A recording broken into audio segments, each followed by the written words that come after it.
c'est Sophie alias ma bibliothèque. Vous êtes avec moi, ça tombe bien parce qu'aujourd'hui je suis à Dublin en Irlande et qu'on va en profiter pour parler un petit peu, bien évidemment, de littérature irlandaise. Mais avant de se promener un petit peu dans la ville et de parler de certains auteurs en particulier, je vous propose d'aller rencontrer Peter. Peter est irlandais, il est né à Dublin et il va nous donner un petit peu son point de vue sur la littérature irlandaise et ce qu'il a lu. On y va? So Peter, you're a Dubliner. What can you tell me about living here? It's a nice kind of town to live in if you like small cities. And what about history? Like, how can you feel history has impacted living here in Dublin and also in Irish literature? So Dublin is a port city, so it's always been the central city of the country, and compared to most other countries, it's also like the population is really concentrated here. Mm-hmm. So you sort of have Dublin, and then you have the rest of Ireland. In terms of literature, I guess literature kind of reflects that as well. So historically, a lot of great Irish writers have come from Dublin, and they've written about Dublin. So Mm-hmm. Joyce has written all about Dublin. And about history in particular, like, the main moments in Irish history, such as, I don't know, the Great Famine or the partition with the United Kingdom.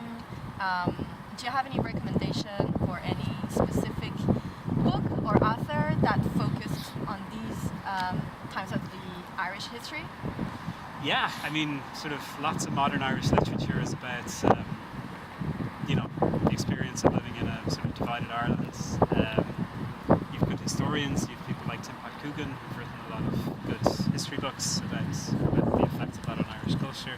If you had to recommend one author to someone who's never read Irish literature, Yeah. who would that be for sure?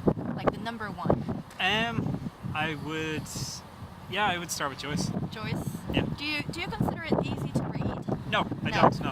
So I've never finished Ulysses, and I've never tried Finnegan's Wake. Mm-hmm. But his sort of shorter writings are really, really nice. Mm-hmm. You're talking about Dubliners. Yeah, really like Dubliners. I think if you want to start somewhere, read The Dead. Which is the last short story of the book. Yeah, and it's quite a long short story. It's almost a novella. It's a really nice story. It captures Dublin at a point in time where it was totally different to what it is now. Yeah. But if you're from Dublin or if you know the city, you can walk around and all the places are still Definitely, there. So. definitely, yeah. Do you have any recommendation of one of your favorite Irish authors that you would really like people to discover, who's not really well known to people who are not Irish? I really like Colin McCann, and he's very well known now in America. He's very well known in Ireland. He's been really successful, and he writes about his experience as an immigrant. So that's what you like in his writing?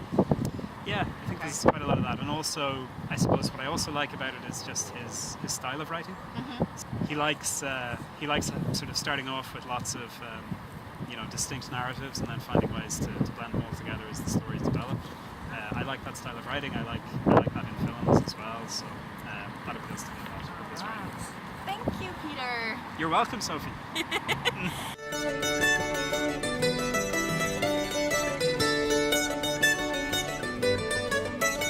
Alors effectivement, comme nous l'a dit Peter, quand on pense à la littérature irlandaise, il y a énormément d'auteurs connus, comme par exemple Joyce, Beckett, Yeats, Synge, ne serait-ce que pour en citer certains. La littérature irlandaise est extrêmement marquée par son histoire, notamment suite à la partition du pays avec le Royaume-Uni en 1921. L'Irlande est devenue une république suite à ça.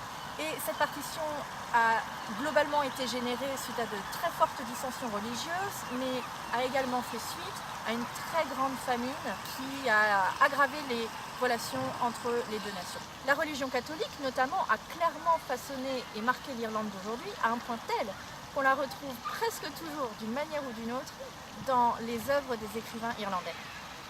Alors, comme il faut bien commencer par deux auteurs, on va commencer avec James Joyce, qui est notamment l'auteur du monumental énorme Ulysse, que d'ailleurs j'ai acheté à la fac et que j'ai toujours pas lu parce que j'ai pas de courage.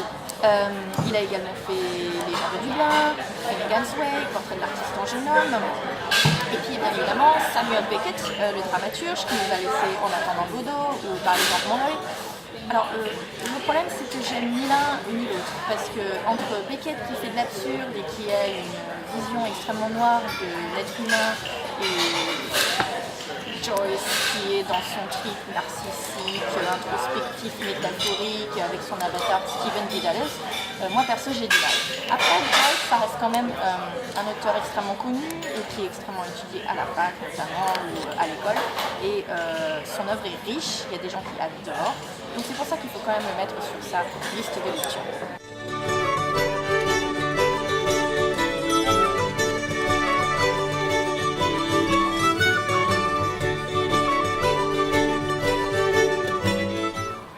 Généralement la plus citée dans les ouvrages irlandais, c'est très souvent bien plus qu'un décor et qu'un cadre pour les histoires de nos auteurs. Joyce en l'occurrence la présente constamment, il aime faire passer ses personnages dans tous les quartiers de la ville, comme par exemple Clontarf ou Trinity College, comme je suis ici. On lit d'ailleurs Joyce pour avoir un très bon aperçu de Dublin, lui qui décrit la ville avec passion, décrit sa société, ses mœurs, son atmosphère. C'est vraiment pour ça qu'on lit Joyce, pour vraiment avoir une bonne impression de Dublin.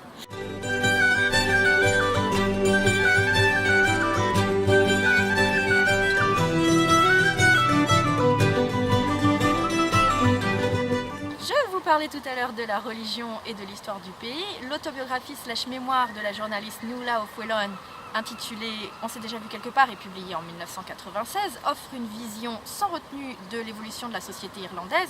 Alors certes, elle mentionne sa vie un peu tout le temps et souvent on s'en fout, mais beaucoup d'anecdotes et de moments de sa vie sont replacés dans le contexte historique et donnent clairement un aperçu de la société irlandaise d'aujourd'hui, ses traditions et surtout les défis qu'elle génère pour des générations plus modernes et plus cosmopolites. L'Irlande a également des relations très étroites avec New York aux États-Unis et bien sûr d'autres villes de la côte Est comme Boston.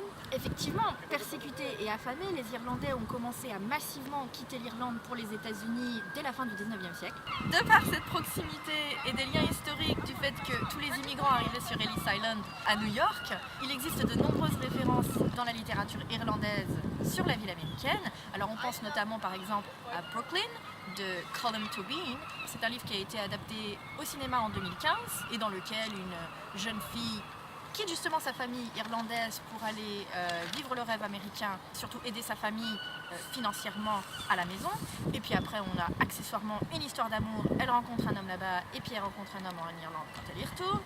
Colm McCann a lui aussi une relation très étroite avec New York et les États-Unis en général puisqu'il y vit. Son roman Et que le vaste monde poursuive sa course folle situe l'action dans New York, Harlem à Manhattan, et puis surtout dans des périodes très intenses comme la guerre du Vietnam ou plus insolites comme quand par exemple Philippe Petit a marché sur une corde raide entre les deux tours du World Trade Center. C'est vraiment un auteur qui s'est attaché aux États-Unis mais qui situe nombre de ses histoires entre l'Irlande et les États-Unis. Alors il y a tellement d'auteurs qu'on ne saurait même pas tous les citer, mais je pourrais par exemple vous proposer Joseph O'Connor qui a écrit Muse, qui revient sur la relation tumultueuse et secrète, surtout de l'auteur dramaturge John Millington Synge avec une actrice qui rêvait d'aller aux États-Unis. Et puis il y a aussi Dermot Bulger avec Une seconde vie, dont le personnage principal se met à la recherche de sa mère biologique qu'il a abandonnée à la naissance alors qu'elle était adolescente et qui en profite donc pour revenir sur le destin de nombreuses familles qui ont dû subir l'interdiction de l'avortement, qui est d'ailleurs toujours en cours aujourd'hui en Irlande. La liste d'auteurs de renom est absolument infinie, mais enfin si vous voulez en avoir plus pour lire des choses un peu différentes que celles juste sur Dublin ou la vie irlandaise, je vous propose Oscar Wilde avec son portrait de Dorian Gray qui est absolument passionnant, qui est un classique, ou encore William Butler Yeats si vous aimez la poésie. Et voilà, cette vidéo est maintenant terminée, j'espère qu'elle vous aura plu. Retrouvez certaines des critiques des livres que j'ai présentés ici sur mon site internet livridothèque.free.fr. Retrouvez-moi également sur Facebook et Twitter. Merci pour tous vos petits likes et vos abonnements. Et on se retrouve bientôt pour de nouvelles aventures. Et comme on dit ici en gaélique, Slónag is Spánacht.